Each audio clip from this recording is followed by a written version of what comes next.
Hello and welcome to the 18-minute Matrix podcast excerpt about self-support during COVID-19 by Alison Post. Let's dive in. Allison, I couldn't think of anybody better to talk to about stress reduction and self-support. There's so much we can be doing right now to support our own bodies, but also to be extending support out into our communities. Yes, agreed, 100%. I spoke to Dr. Mansour Mohammed about the ripple effect from the coronavirus and this pandemic. And we really identified that this whole situation, whether we get COVID-19 or not, is going to have a ripple effect. There are going to be downstream impacts. So we know that the pandemic is a trigger, and yet we have to remember that we have mediators to all of our triggers. So today you and I are going to be focusing on those mediators and how we can bring self-touch, breathing, all the things that you speak to so beautifully into our practices, again, for ourselves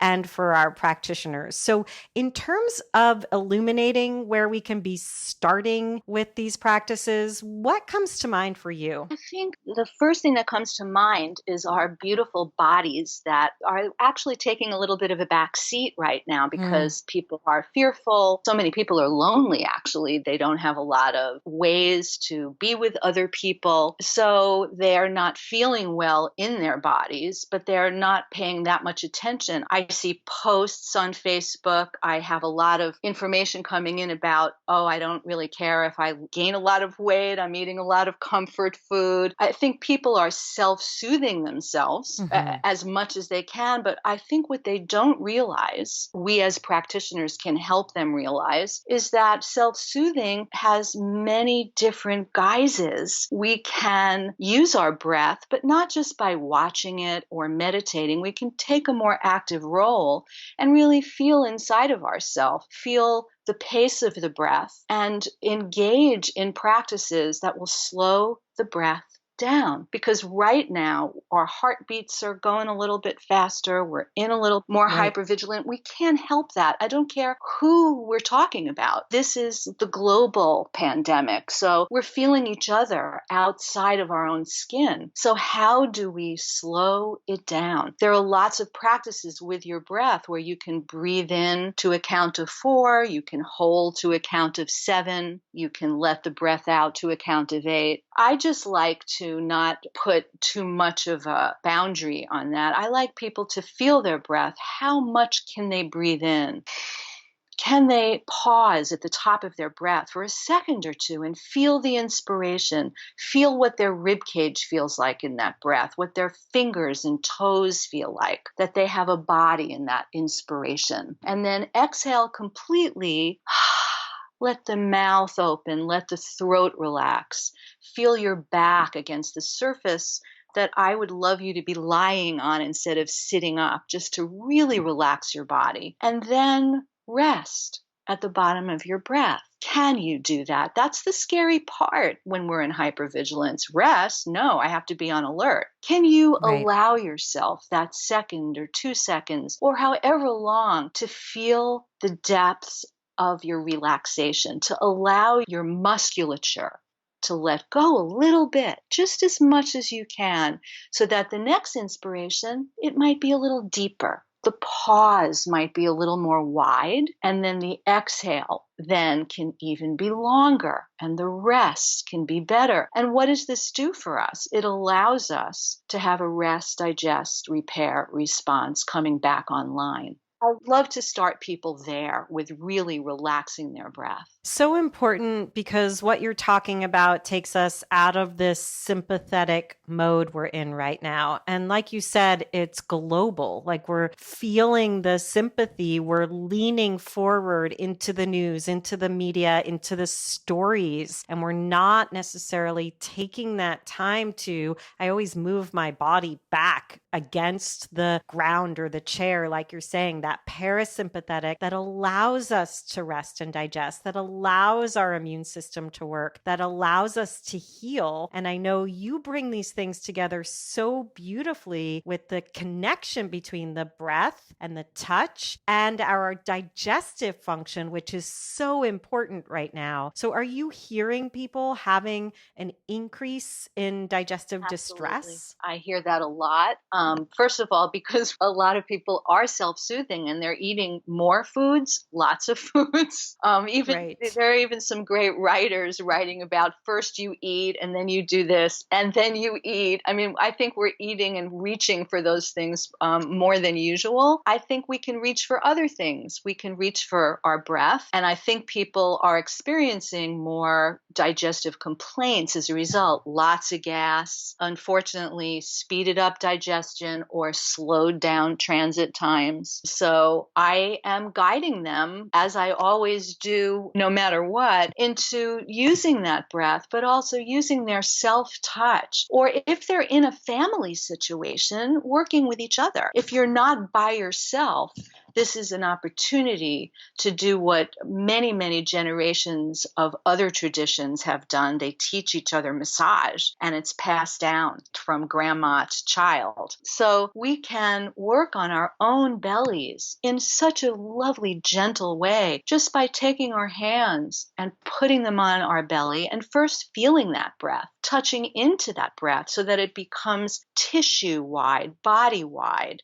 And as the breath relaxes, we can start just working with the very surface of our skin and just kneading gently, almost like a cat would do, opposite hands, fingers, really gently, softly, with not a lot of effort or muscle tension, just with motion to kind of create a peristaltic-like action that will help the digestion move, that will help the skin on the surface detoxify so that we can soften in the deeper layers in the belly. And we can even bring that up to the chest so that in between the ribs, we can work in those intercostal muscles in that kneading cat-like way to relax our chest, allow the grief to move through, which I think is also a big thing that's happening for people. So just allow our chest to relax, allow our bellies to relax, and then through that, we can return to some digestion that supports us. So important as well. I mean, we're seeing that people are engaging in behaviors that are impacting the normal body functions. And there's ironies in that it really does impair the body's ability to do and focus on what it needs to focus on right now, which is a tremendous amount of resilience, whether we think about it immunologically or not. Allison, I've been thinking a lot about Isamu's journey, my husband's journey, and this is very poignant to bring up with you. And I bring it up with you now because you work with people who regularly face unknowns. And not all of us have what I'm going to call the opportunity to do that. But people with cancer, as an example, are faced with unknowns every day. They're living in something akin to what we are all living in now. And I'm wondering if there are certain approaches or techniques to the stress of not knowing what tomorrow brings that you've found most helpful in speaking to your client population. Yeah, that's a beautiful question. I do deal with that. And really, we never know. Cancer, scar tissue, things that have happened to most of us, or at least our loved ones. I think these are opportunities for understanding that we don't ever know. We'd like to pretend we know, right? Like this is such a heightened sense for us. I always joke, how many times do I need to be reminded that I actually don't get to control the outcomes? And the answer to that is every day. I need to be reminded of that every day because it's truth. Absolutely. And I forget. And that is part of our resilience, though, isn't it? The resilience of that we don't have to think about every day that we're on our tippy toes and that we don't know what's going to happen. Right. That's what gets us through. So I think we need to combine things. We don't want to think about it all the time, even when we are faced with cancer. First of all, when we're faced with things that could take our life and we don't know when that's going to happen, we do want to surround ourselves with joy Yes. as much as possible, whether that means the laughter of a loved one. And in a time like this in particular, seeing somebody's face smile, listening to voices of laughter, of people that you want to hear. I think connecting with people is of utmost importance. But being listened to and heard, I find that my clients need that now more than ever. Because, of course, I have a one-on-one practice normally. People come to visit me. Well, I have closed that down because we're sheltering in place, but people are still connecting with me online and I'm leading them through practices, but also they're seeing my smile and they're hearing my voice. And that is something that soothes us. That is something, no matter what we're faced with. Isamo had you and a young baby, right? There's the joy of knowing that in this moment, there is something. There are the birds that are giving us concerts right now. If we can hear out our window, there are the flowers that are blooming. We can keep seeing what's in front of us, what's around us, whether we're isolated right now on our own in our home or we're surrounded by our families. Where's the joy? Where's the growth? Where's the possibilities that once we move through things, because nothing stays the same. I think we have to remember that whether it's a disease state we're experiencing, it doesn't mean it's going to get worse. It could get better. Everything changes every moment of every day. So how can we contribute to that change? Is it with laughter? Is it with self-touch? Is it with slowing down our breath? Is it with calling our best friend and remembering something that just cracks us up? I give Stephen a concert every day. I get my guitar out and sing him songs. And love that. Yeah, it's like, what can we do to make this moment worth the joy, the happiness that will contribute to the immunity? Because that's where our immune system really thrives. So true.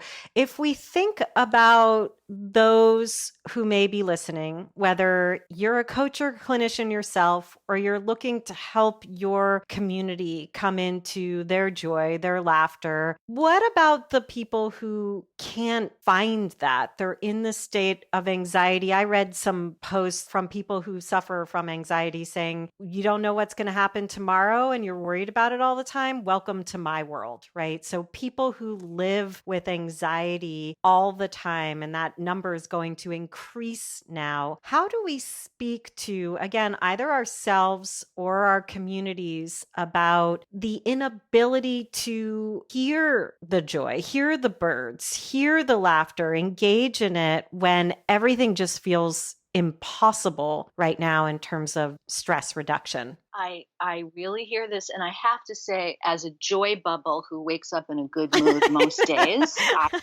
love that about you. I mean, I have those moments, though, when it becomes so overwhelming that I feel like, oh my God, there's nothing, right? And I know people from my own family and from the people that I work with that can't. But I really believe that we have to summon up the support. Is there an answer for that question you're asking me? That is a tough one. But I do believe that the people that are overwhelmed with anxiety need help and support. This is what we are as human beings. We're in relationship with each other. We need to know, how can we help those people that we know might be in that situation?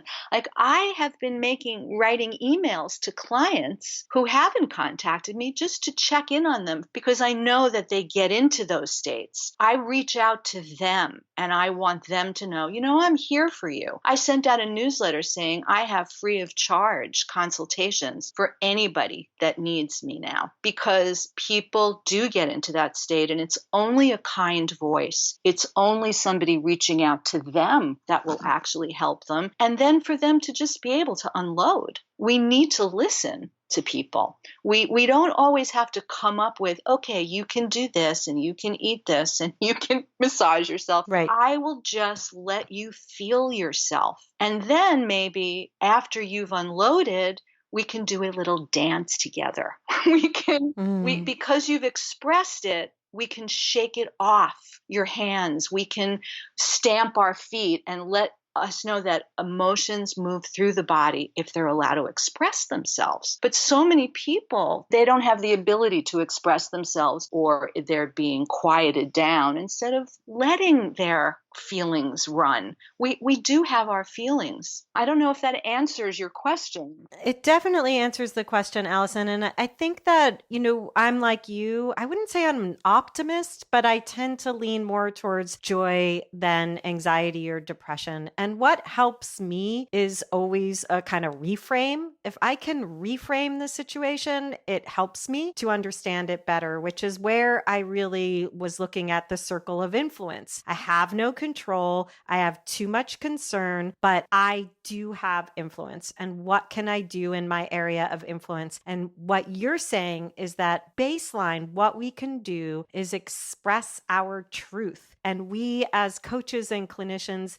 need to make space for people to express their truth, not to band-aid over it. Yes, we can make the how now recommendations. Drink a green smoothie, get to sleep, do your breath work. All of these things are great recommendations. And we have to really sit with where people are and allow it to be expressed as opposed to suppressed. And that's going to allow us to get to that core and reduce the impact of the trigger. So I think you said it beautifully. And I think that this is something I'm really being a stand for right now in our communities, Allison, of coaches and clinicians saying, offer your services as you are doing. We are doing this, offering free nutrition counseling, group counseling twice a week. People can just show up. They can call in with their questions. We are answering questions as quickly as we can. We cannot be medical doctors, but we can fill this gap that helps people stay out of the medical and healthcare systems that are meant to deal with the people who are sick. So I just want to kind of underscore and applaud what you're doing and say you said it beautifully. We have to listen. And I think the opportunity here is that this will pass. I think it will pass, and I'm hoping this brings us into a new normal, quote unquote normal, that will be better, that we will have a deeper understanding as to what people need, as to how we can set up systems in our world that actually work and support people and don't exclude groups of people. So I do think that this is an opportunity for practitioners in particular to realize that we can be there for people to fully listen 1,000% without having an agenda, without always having a program for them to follow, because everybody is so individual. And we're seeing that now more than ever. And I believe we can walk into a better world as a result of what's happening now. I'm hoping for that, I have to say. Allison, I feel better every time I have the opportunity to speak with you. Thank you for bringing your wisdom and your calm and the reminder to breathe, to relax, and to listen. I hope this podcast gave you some good self-help advice. If you have any more questions or want some more tips, please leave a post on our BioMed Lifestyle membership group. Talk soon.